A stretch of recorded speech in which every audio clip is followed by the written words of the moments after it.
우리도 뭐 좀 사 먹자. 저기 갈까? 거긴 줄이 너무 길어. 여기 가자. 여긴 너무 비싼데? 저쪽은 어때? 맛없어 보이는데.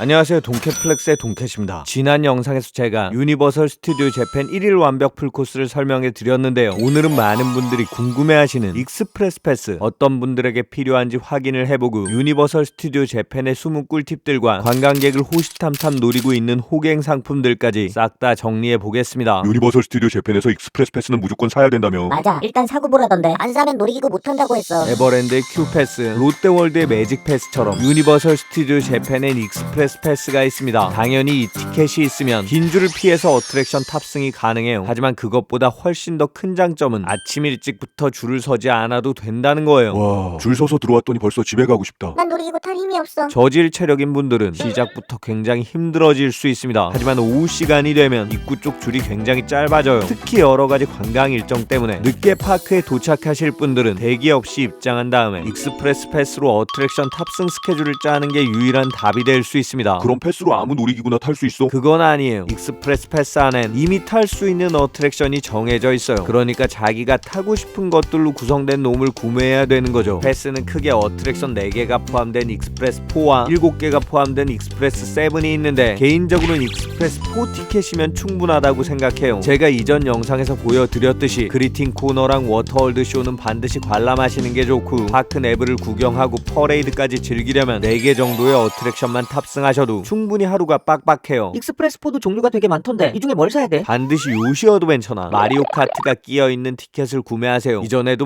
말씀드렸는데 슈퍼 닌텐도 월드에 입장하기 위해선 확약권, 즉 입장권이 필요해요. 근데 익스프레스 패스에 마리오 카트나 요시 어드벤처가 포함되어 있다면 자동으로 닌텐도 확약권도 포함돼요. 하지만 이 두 개 놀이기구가 포함되지 않았다면 슈퍼 닌텐도 확약권을 따로 발급받아야 되겠죠. 그러니까 반드시 요시 어드벤처 아니면 마리오 카트가 들어간 티켓을 끊으세요. 닌텐도 월드 입장 시간도 마음대로 정할 수 있어? 당연히 정할 수 있습니다. 그리고 해리포터 구역 역시 확약권을 발급하는 날이 있기 때문에 해리포터 어트랙션이 패스에 포함되어 있다면 그 시간 역시 지정이 가능해요. 가장 확실한 방법은 공식 홈페이지에서 예매를 하는 건데 여기서 주의하실 점, 공식 홈페이지 언어 설정을 영어나 한국어로 바꾸시거나 구글 번역을 사용하시면 시간 선택이랑 티켓 구매가 안 됩니다. 그러니까 일본어 홈페이지를 띄워놓고 휴대폰 구글 렌즈로 번역하면서 예매를 진행해야 돼요. 난 그렇게까지 하기 귀찮은데. 그런 분들은 한국 여행 사이트에서 구매를 하세요. 그 대신 한국 여행 사이트는 시간 지정이 랜덤인 경우도 있고 시간 지정을 하더라도 여행사에서 미리 시간 배정을 마친 티켓들 중에 마음에 드는 걸 구매하는 방식이에요. 그러니까 최대한 본인 스케줄에 맞춰서 예매하셔야 되는 분들은 공식 홈페이지를, 대략적인 시간만 맞추면 되는 경우에는 한국 여행 사이트를 이용하세요. 그럼 시간대는 언제로 선택해? 닌텐도 월드 입장 시간은 파크에 도착하는 시간 그리고 서너 시간 이후에 해리포터 구역 입장 시간을 정한다면 큰 무리 없이 파크를 즐길 수 있습니다. 익스프레스 패스를 꼭 끊어야 돼요. 아닙니다. 제가 이전 영상에서 말씀드린 풀코스로 충분히 재밌게 즐길 수 있어요. 익스프레스 패스는 유아나 소아동반 가족들 그리고 오래 서 있거나 걷기 불편하신 분들에게 유용할 수 있는데 안타깝게도 패스의 구성에 역동적인 놈이 하나씩 들어가 있는 경우가 대부분이에요. 그러니까 일행의 어트랙션 초보자분들이 포함되어 있다면 패스를 온전하게 사용하지 못할 가능성도 있죠. 거기다 익스프레스 패스는 1인당 최저 10만원대부터 시작, 비싼 놈은 20만원까지 육박해요. 입장권보다 더 비싼 패스를 추가로 구입하는 게 그다지 경제적이라고 볼 수는 없겠죠. 이번에 제가 어트랙션 탑승할 때 싱글라이더와 익스프레스 패스의 대기 시간을 비교해봤는데 대략 10분에서 30분 정도밖에 차이가 나지 않았어요. 만약 저에게 10만원이 더 주어진다면 전 2일권 구매해서 좀 더 여유있게 파크를 둘러볼 것 같아요. 간단하게 정리해서 말씀드리면 오후에 늦게 입장하실 분들만 익스프레스 패스를 구매하시는 걸 추천합니다. 근데 난 입장할 때 기다리는 거 싫은데 패스 필요한 거 아니야? 그런 분들을 위한 첫 번째 꿀팁, 얼리 파크인 티켓이 있어요. 이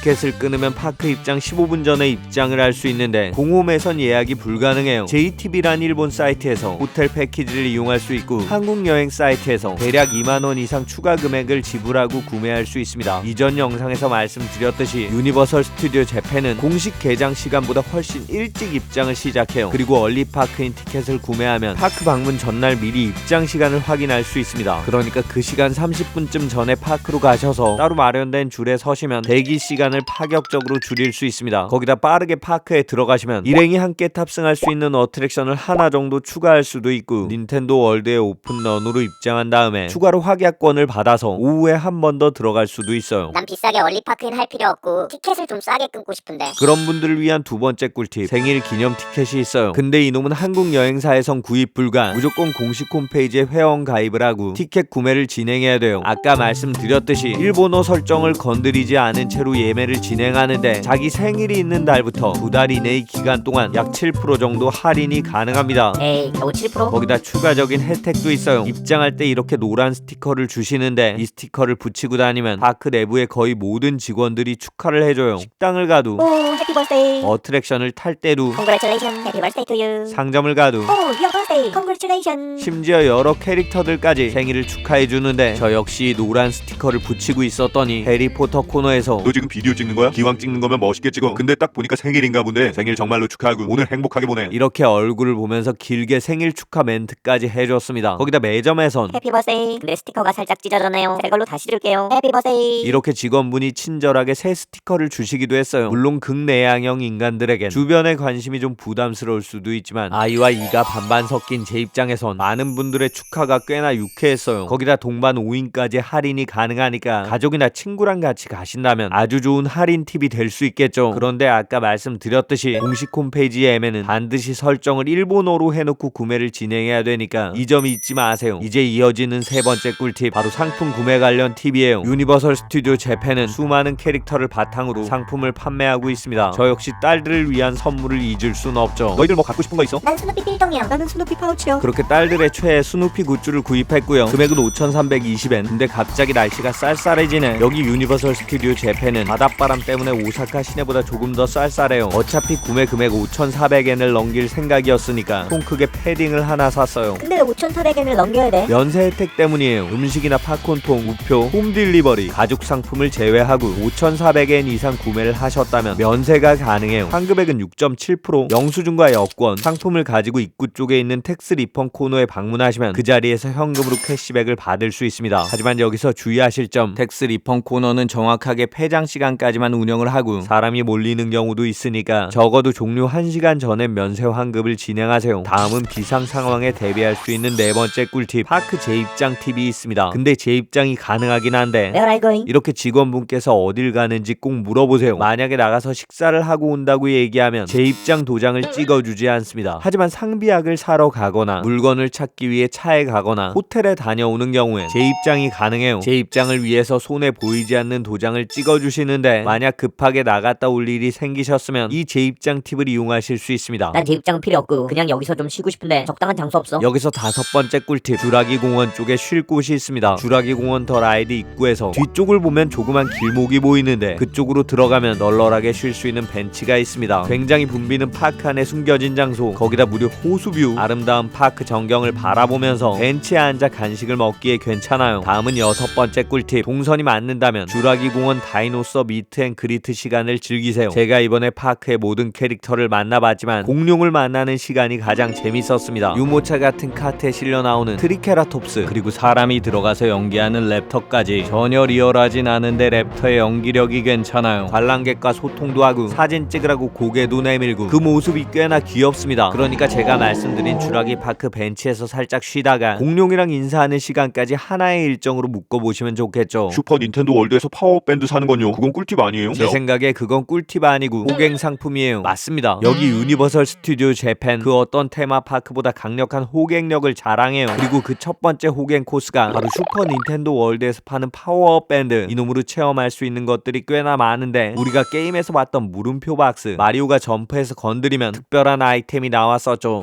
소리가 나고 불도 들어오고 타이밍에 잘 맞춰서 악당도 잡을 수 있지만 팔에 아무것도 차고 있지 않으면 이 박스는 반응을 하지 않습니다. 그러니까 엄청난 유혹에 시달리겠죠. 하지만 이 밴드의 가격이 무려 4만원 내외예요. 거기다 체험 줄이 굉장히 길어서 싹 다 즐기려면 넉넉하게 2-3시간은 필요해요. 행운의 박스, 아니 호갱의 박스를 볼 때마다 엄청난 구매욕이 샘솟는데 잘못하면 돈은 돈대로 쓰고 시간은 시간대로 쓰고 나중에 집에 와서 짱 박아놓고 후회하시는 분들 많습니다. 이런 놈이 해리포터 구역에도 하나 있어요. 익스펙토 페트로눔. 영화를 보면서 누구나 한 번쯤 꿈꿨던 마법 장면을 체험할 수 있는 도구, 바로 두 번째 호갱 상품 해리포터 구역의 지팡이에요. 이놈 역시 포장된 케이스부터 엄청난 구매 욕구를 불러오는데 지팡이는 4,600엔짜리가 있고 5,500엔짜리가 있습니다. 하지만 4,600엔짜리 지팡이는 넌 인터랙티브, 즉 마법이 불가능한 아무 쓸모없는 놈. 그러니까 적어도 5,500엔짜리 인터랙티브 지팡이를 구매해야 마법을 체험할 수 있습니다. 이놈은 닌텐도 월드의 파워업 밴드보다 체험이 조금 더 신기하고 정교해요. 가방이 열리고 물건이 떠오르고 굳게 닫힌 문도 열리고 항아리에 물도 솟아오르고 깃발에 바람이 몰아치고 해리포터 매니아 분들에겐 꽤나 흥미로운 체험. 하지만 이 체험 역시 시간이 꽤나 걸려요. 나 저 팔찌. 나는 저 지팡이. 이렇게 엄마 아빠 마음이 약해지게 하는 아이들 때문에 구매를 하는 경우가 많은데 전 차라리 굿즈 하나 더 사는 걸 추천해요. 무엇보다 밴드랑 지팡이로 체험을 시작하면 효율적인 시간 분배가 어렵습니다. 닌텐도 월드 해리포터 구역에 올인하실 분들, 아니면 유니버설 스튜디오 재팬에 지속적으로 방문하실 분들만 구매하시는 게 좋아요. 다음은 세 번째 호갱 상품, 해리포터 구역에 있는 버터 맥주예요. 영화 속에서 봤을 때 어떤 맛일지 너무나 궁금했던 바로 그 버터 맥주. 무조건 먹어봐야 될 것 같은데 잔에 따른 가격이 달라요. 근사한 디자인의 스탱잔에 먹으면 무려 4,600엔, 플라스틱 머그잔에 먹으면 1,200엔, 일회용 잔에 먹으면 700엔. 전 그냥 일회용 잔에 차가운 버터비어 한 잔 주문했고요. 함께 곁들일 안주로 1,000엔짜리 스모크 치킨도 하나 사왔습니다. 그럼 맛은 먼저 탁 쏘는 탄산맛, 이어서 조금 달짝지근한 진저에일 같은 설탕물 맛이 나는데 뭔가 어색하네. 마지막으로 더욱더 달짝지근한 휘핑크림이 모든 맛을 이겨버리는데 그야말로 오묘하고 신기하지만 제 미각은 이 버터 맥주를 거부했습니다. 물론 못 먹을 만큼 맛이 없진 않지만 절대 돈 주고 사 먹을 맛은 아니었어요. 느끼한 크림의 단맛이 탄산이랑 섞이는데 마치 강력한 바닐라 라떼에 천연 사이다를 섞은 느낌. 다들 마시는데 마셔야 되는 거 아니야? 그러니까 여기까지 와서 안 마시고 가긴 좀 아깝다. 단호하게 말씀드리지만 크림과 탄산이 섞인 단맛이 무지하게 먹고 싶은 분 아니면 그냥 패스하세요. 무엇보다 줄 서는 시간이 너무 아깝습니다. 그럼 스모크 치킨은 맛이 어땠어? 가격이 비싸긴 하지만 살도 실하게 붙어있고 간도 적절했어요. 훈제 오리 고기랑 비슷한데 조금 더 부드러운 느낌, 꽤나 괜찮습니다. 전반적으로 버터비어 하나 빼고 유니버설 스튜디오 내부 간식은 맛이 나쁘지 않아요. 에머티 빌리지 구역의 시그니처인 소세지랑 콘스프도 먹어봤는데 특이하게 소세지가 뼈에 붙어있는 형태, 고기의 향도 풍부하고 쫄깃하고 고소한 편이에요. 거기다 콘스프는 자판기 제품인데 의외로 맛이 괜찮습니다. 간단하게 설명드리면 옥수수 크림 스프인데 적당히 달고 적당히 끈적해서 쌀쌀한 날씨에 딱이었어요. 우리도 뭐 좀 사 먹자. 저기 갈까? 거긴 줄이 너무 길어. 여기 가자. 여긴 너무 비싼데? 저쪽은 어때? 맛없어 보이는데. 식당 종류는 많고 줄은 길고 가격은 비싸서 선택 장애에 시달리는 경우가 많습니다. 그래서 제가 간단하게 추천을 좀 해볼게요. 추천의 조건은 세 가지. 첫 번째는 맛, 두 번째는 합리적인 가격, 마지막으로 가장 중요한 세 번째, 기다림이 적어야겠죠. 먼저 첫 번째 식당은 파크 입구 쪽에 있는 비버리 힐즈 블랑제리. 여긴 내부 식당들 중에 웨이팅이 가장 적은 편이에요. 대표적인 메뉴는 파스트라미 비프 앤 모짜렐라 치즈 샌드위치. 그럼 맛은 바삭하고 고소한 바게트 빵 안에 짭짤한 햄과 치즈가 들어가 있는데 남녀노소 누구나 편하게 먹을 수 있는 맛. 한 끼 식사로 만만하고 가격도 다른 곳들보다 저렴하고 좌석도 넉넉하다는 장점이 있습니다. 두 번째 추천 식당은 에머티 빌리지 구역에 있는 보드워크 스낵. 이곳 역시 상대적으로 웨이팅이 적고 야외 테이블에 좌석도 넉넉해요. 대표 메뉴는 데리야끼 치킨 피자. 뭔가 피자랑 전혀 어울리지 않을 것 같은 데리야끼 소스랑 닭고기 토핑인데 의외로 깔끔하고 맛있습니다. 느끼하지 않으면서 짠맛과 단맛이 굉장히 조화로워요. 메뉴가 좀 다양한 식당은 없어? 그런 분들을 위한 세 번째 추천 식당, 바로 유니버설 원더랜드 구역에 있는 스누피 백록 카페예요. 이곳은 앞에 소개해드린 두 곳보단 사람이 조금 더 많습니다. 하지만 메뉴 선택의 폭은 좀 더 넓어요. 저는 크림스프 파스타 세트, 데리야끼 비프 버거 세트, 핫초코의 환타 메론 소다 맛, 아메리카노, 물 한 병까지 잔뜩 주문했습니다. 먼저 크림스프 파스타. 위에 올라간 노른자를 터트려서 살짝 섞은 다음에 한 입 먹어주면 따뜻하고 꾸덕한 게 아주 맛있습니다. 여러분이 떠올리는 보편적인 크림 파스타 위에 계란 노른자를 올린 느낌. 다음은 데리야끼 비프 버거. 스누피 모양 포장지로 쌓여 있는데 맛은 롯데리아 대리버거 맛. 근데 전 롯데리아가 조금 더 맛있었고요. 모두가 추천하는 환타 메론 소다는 마운틴 듀의 사촌 정도 될 것 같아요. 감자튀김과 커피는 평범했지만 쿠키랑 생크림까지 올라가 있는 핫초코는 꽤나 진하고 맛있었어요. 무엇보다 백록 카페의 별미는 파스타니까 저놈은 꼭 드시는 걸 추천합니다. 근데 네가 보기에 유니버설 스튜디오 재팬 미만자 진짜 맞아? 에버랜드랑 롯데월드 굉장히 좋아하고 너무나 응원하는 입장에서 솔직하게 얘기하면 유니버설 스튜디오 재팬이랑 차이가 꽤 많이 나요. 어트랙션의 구성, 독창성, 파크의 동선, 공연의 퀄리티, 캐스트의 서비스까지 굉장히 훌륭해요. 생일자를 위한 섬세한 응대, 굿즈샵의 구성과 품질, 무엇보다 수많은 캐릭터와 스토리는 더할 나위 없이 근사하죠. 거기다 유니버설 스튜디오가 새롭게 닌텐도 구역을 만드는 동안 하지만 에버랜드랑 롯데월드는 유의미한 발전을 이뤄내지 못했으니까 그 차이는 더욱 커진 거죠. 물론 국내 테마파크가 나은 점도 있습니다. 바로 입장의 편의성과 저렴한 가격이에요. 하지만 물값은 유니버설 스튜디오 재팬이 더 싸다는 게 함정.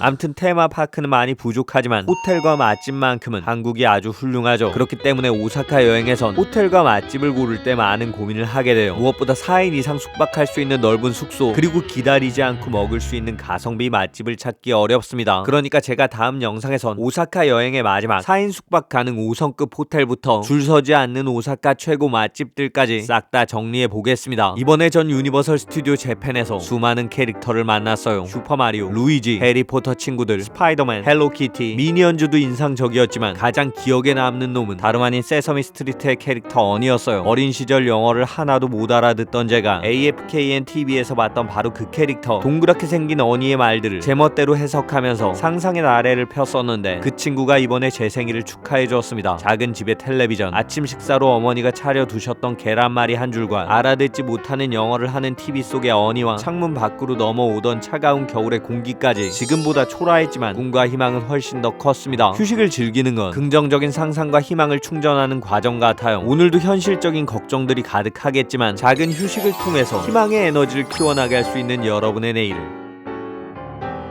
제가 응원하겠습니다. 파이팅입니다.